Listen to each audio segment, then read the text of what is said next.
This is Getting By Better, the daily update that pays off.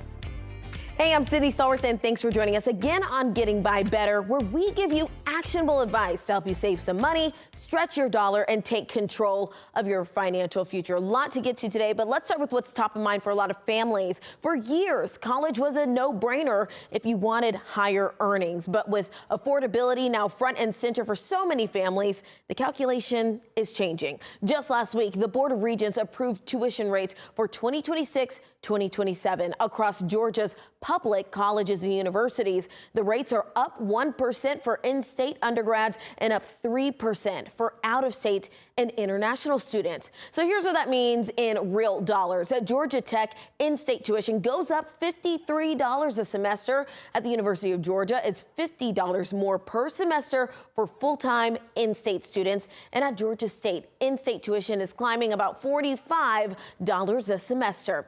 So with costs creeping up, is college still a sound investment? That's a big question tonight. Brian Abel is in Washington to break down today's higher education landscape. And Brian, you have some tips for us on what folks need to think about when they're deciding whether college is right for them or not.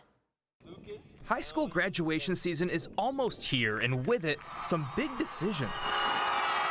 We estimate that of 2026 grads, about 46% are going to head to traditional four-year colleges. Less than half, according to NerdWallet's analysis of federal data. Certainly a factor, the skyrocketing sticker price to go to college. U.S. News and World Report cites the 10 most expensive private colleges in the U.S. all have annual tuitions and required fees over $73,000 per year. That's not including books, supplies, or room and board. But that's likely not the true price, according to experts. Most people do not pay that amount.